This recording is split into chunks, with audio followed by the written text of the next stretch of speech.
Yehwa's here, driving to work this morning as usual, sitting a little bit of traffic.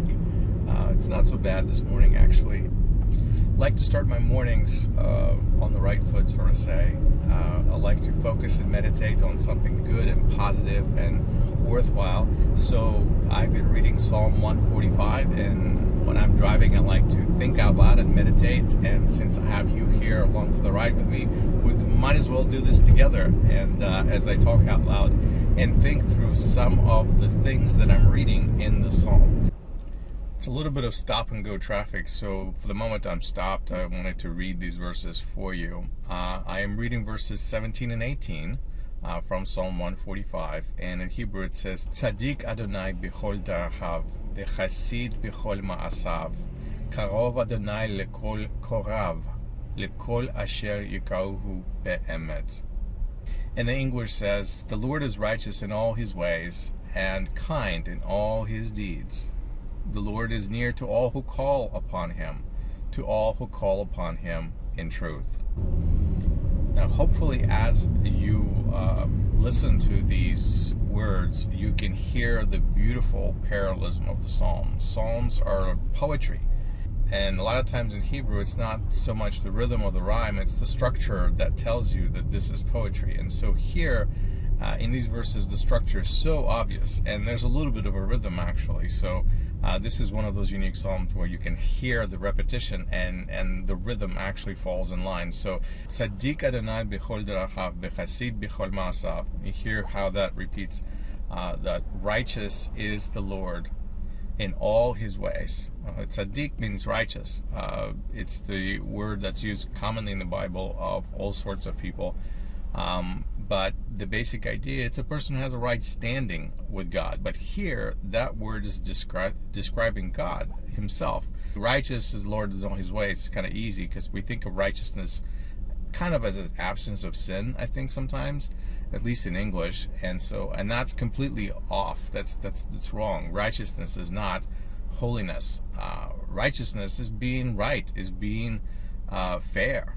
So I could say something like, fair is the Lord in all his ways, in the first part of this verse 17. But in the second part, it says, v'chasid b'chol ma'asav. And chasid is another word that I think a lot of people are familiar with, just from, if you have any exposure to Jewish culture, you might have heard the word Hasidic, chassid. So this is the word that means righteousness also, but a different kind, more of a faithfulness, more of a kindness, more of a graciousness. This is one of those notoriously hard to interpret words in Hebrew. It just does not have an equivalent that encompasses all the meanings. So it comes, word chesed, like we translate it in Hebrew a lot of times, like grace, loving kindness, mercy, goodness. You just, keep growing a list.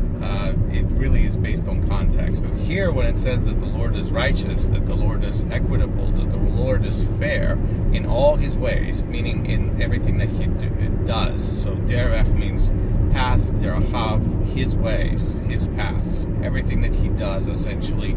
The walks, the paths that he takes are good, fair, equitable paths. That's essentially what Hebrew says.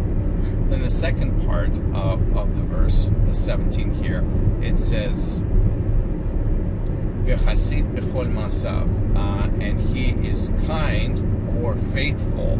I would say probably faithful. I like that translation perhaps a little better.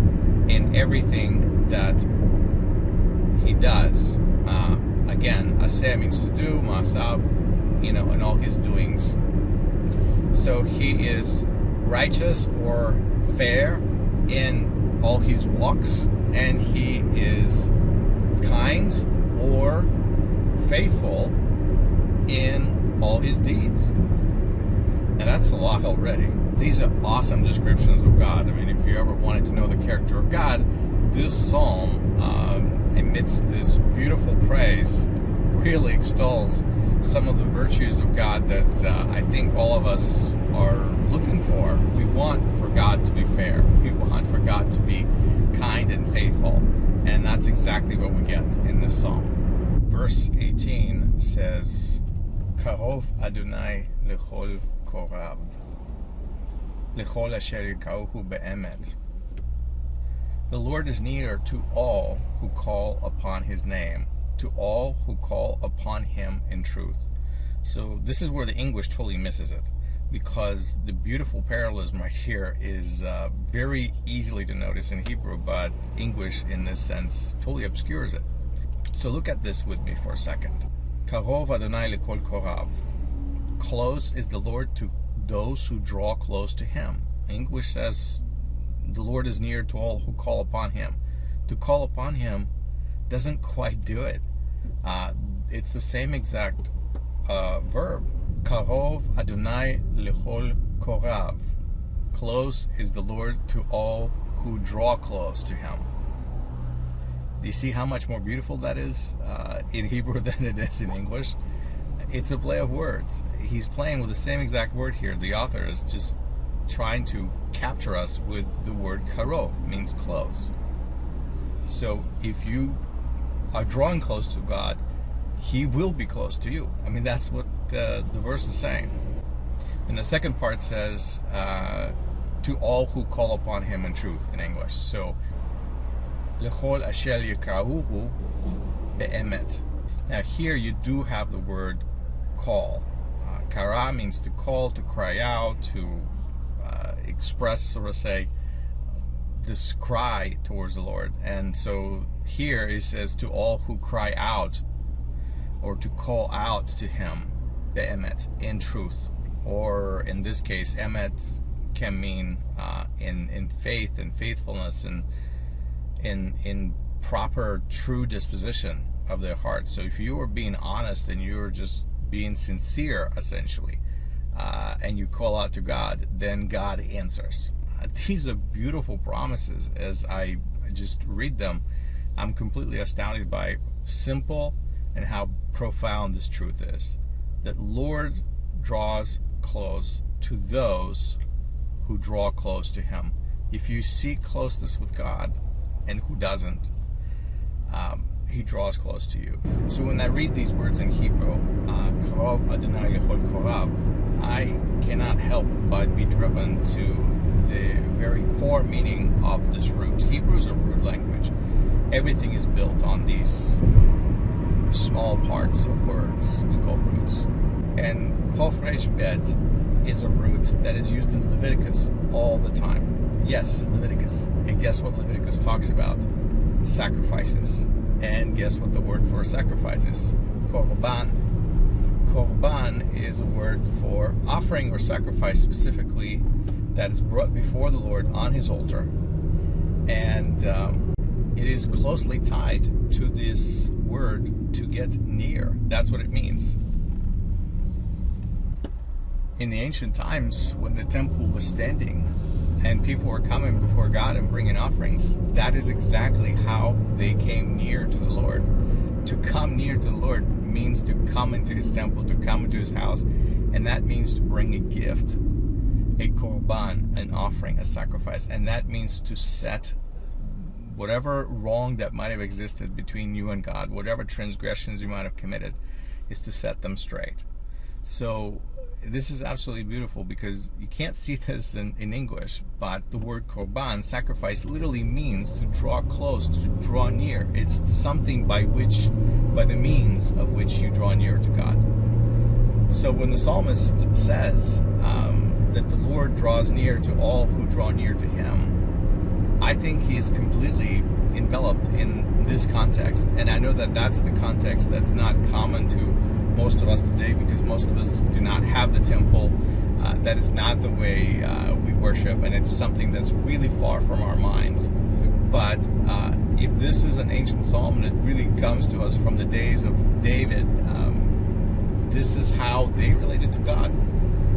That is how they expressed their closeness.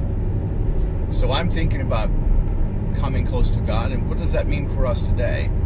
If we're ancients, that meant bringing a sacrifice. That meant bringing something off your flock or your herd. That means taking a step towards God and really offering something, a gesture. Is that how we come before God today?